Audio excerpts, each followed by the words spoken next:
Alright guys, we are back for another Dokkan battle video. So we have the EZA details for Tournament of Power MVP 17.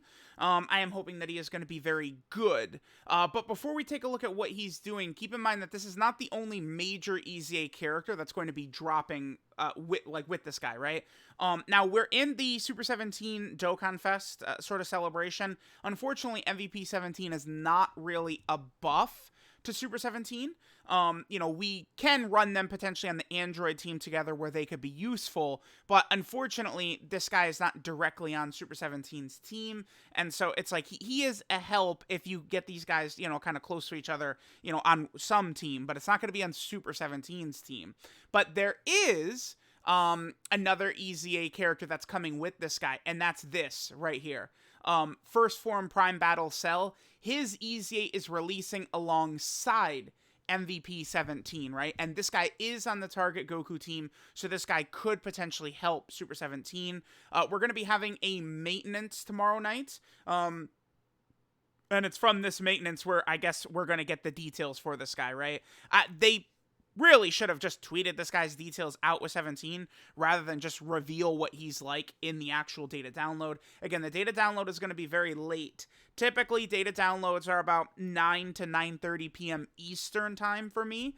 And this data download, I mean, the maintenance is going until, the morning, 2 a.m., 3 a.m., something like that. So, it's going to be sometime around then when we will get the details for this guy. And then he's going to be dropping.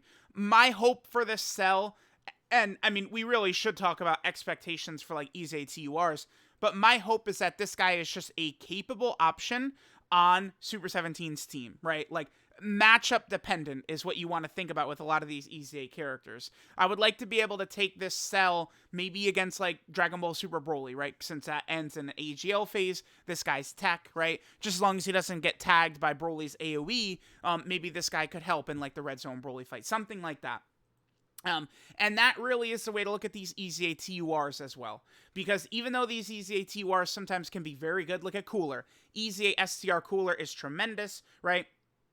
He can sack his defense, he has a very powerful support, but he can get caught. EZA STR Cooler can get caught and killed very easily, very early on, right? It happens to me all the time. AGL Blue Gogeta, tremendously, ridiculously powerful character. He's got the 70% chance to dodge and stuff like that. But even Blue Gogeta, he also can be caught, right? Like these EZA TURs, it is very important to understand exactly what they are and that they're meant to be sort of like an addition to some of these teams to help complement the major Dokkan Fest and LR releases, right? Like that is sort of the purpose of these EZA characters. I do feel Dokkan Fest LR EZAs appear to be different. They make those units like top 5, top 10 every single time. But all the other EZAs, you do want to understand they're meant to be complements, not like the gigaton crusher of the team, right? Like it's, which makes sense, right? Like they don't want MVP 17 who came out in July of 2018 to be, a top 5 unit in the game, right? It seems like Dokkan Fest LRs, they will give that like sort of ability to those characters. They don't mind that because they're, the highest class of character Dokkan Fest LR. But, all other characters just usually become solid options. So, let's take a look what we got with MVP 17. Again, expectations in check. Oh, his stats. Let's take a look here. So, okay, HP is decent. Defense seems pretty good. Attack is solid. Solid stats. Solid stats all around, I would say, for MVP 17. Okay, so he leads androids, category key 3, 170% of stats, or super physical 3 key 120% of stats, sure. That could be pretty good for maybe like Dokkan Battlefield or, some burst mode or something like that. That's the other thing with these types of characters is they really can be pretty good for burst mode. Okay, so 17 gets 120% attack and defense at the start of turn. That's good, because prior to this, all he had was his attack buff on Super. Yeah, he's very basic, because he's so old now. This is not the oldest Dokkan Fest that does not have an EZA either, by the way. That is STR Jiren. So this is brand new, the 120% attack and even start a turn. Then he gets another 120% attack when launching a super attack. Okay, that's good. That means his damage is going to go up quite a bit from having support around. So if Gamma 2 is on rotation or something like that, giving that support, that's going to help this 17 a lot. Then he gets an additional 17% defense for each attack received. That's 3 hits he needs to take. It's probably not very good. I guess let's keep going. So he gives all allies 3 key and 60% defense. That is very strong.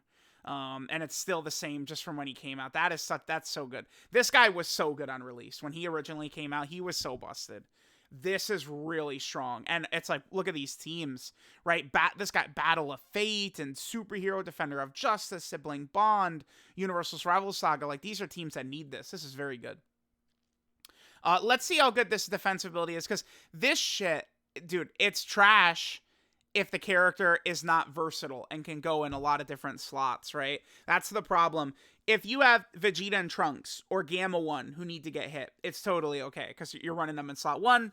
You could kind of be versatile with them a little bit. Vegeta and Trunks, they're guarding in every slot for the first couple of turns. You could easily build up, stuff like that, right?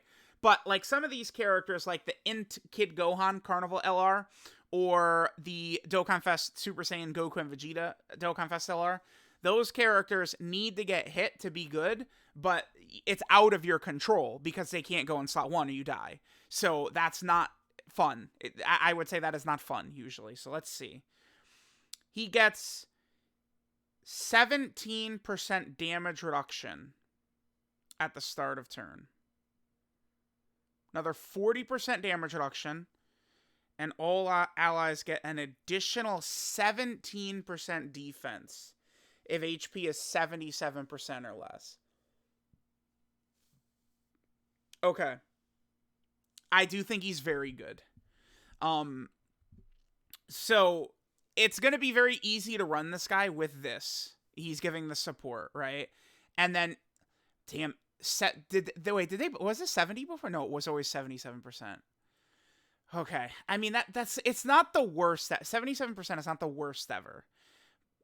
It's this guy, if you're under 77%, he's very good, I think, because 57% damage reduction.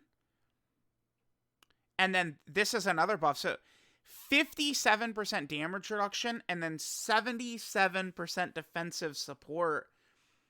That is strong. That's good. I mean, I could see this guy being very good. Now, I think right about now is where I can mention for the first time in this video, this guy who is like, I don't know, the strongest offensive unit in the game or something like that. Blue Kaioken Goku. Now, this guy is designed to be able to survive attacks, but take damage, right? Like, that's what this guy does. Like, so he's guarding. He will take damage, but he'll live early on. It's sort of his design. And then you get the Spirit Bomb. So it's like we have this, but then we also are talking about having this guy's support as well. So, I mean, you have to remember this guy is a direct buff to this guy who needs not only Universal Survival Saga allies, but specifically reps of Universe 7. This is going to be a very potent combo, actually. I'm looking at this 17, and I mean, I would say this is about as good as it could be. I do like this. You got a little bit of RNG factor in this when he's getting hit, but considering the 120% defense there, then, the defensive support, the damage reduction, then a super attack effect, 30% defense, he greatly lowers attacking. Oh, that used to be just lower attack. Yeah, so we got 30% defense right here and greatly lowers. That's pretty good. I like this guy. This is the type of unit you could use a lot. This guy's pretty good. I look at this guy. If I had to place him, I would say I like Blue Gogeta better. This guy is in range with like Boo and Cooler. I feel like I might adjust my rankings to go like Blue Kaioken Goku 1, Gogeta 2. I might say Cooler 3, 17, 4, and Boo 5 is what I might do. Because Boo is very good, but I mean, he has, problems getting to be very good. And like, where are you running him is also an issue. But he's in there, right? Like, Buhan maxed out is better than all the other EZA T-Wars. Like the transform Buhan. It's like the thing with a lot of these characters, this is how these EZA T-Wars are, right? Like, it's like They all have like some of these conditions, stuff like that. Like if EZA STR Cooler's not getting hit until deep into the fight, and he's giving the 50% support to Final Form Cooler, Blue Gogeta's dodging all over the place. You know, here with this guy, you're under 77% HP, and then he's got this huge damage reduction and defensive support. I think he's pretty good. Yeah, I would say this guy looks strong. I'm pretty pleased with this. They certainly could have made him better, but he's looking very solid right here. MVP 17, not bad at all. Okay, yeah, this is good.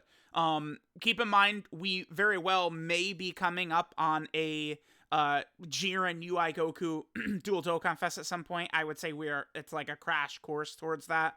Maybe Golden Week, maybe Tanabata, maybe Worldwide for Universe Rival Saga. And I do feel like a dual Dokkan Fest catered around that first fight would be very good. They could be Tournament of Power Worldwide, I think would be very good. Or Golden Week again. So we'll see. The only problem with Tournament of Power as like a dual Dokkan Fest is it removes the very, very few villain slots we have for Dokkan Fests and stuff, right? Like that's a problem. Like if they're gonna do Golden Week, you know, and Jiren is superclass and UI Goku is superclass, we gotta get like some extra villains popping in here and there, right? Like Super 17 is very good, but he needs help, right? Like these villains need help. So let me know what you guys think of MVP 17. I'm pretty pleased with him, right? Above like 77% HP, like he'll be okay-ish. But, like, you know, with his full damage reduction up, he should be pretty strong. I can see myself using this character a lot. This guy should be a great run on a lot of these teams. It sucks, because this would be fantastic on Super 17's team. This would help Super 17 out a lot. And, unfortunately, we can't really run them together, right? So, let me know what you guys think. Thanks to the homie Garesh, and I'll catch you guys next time.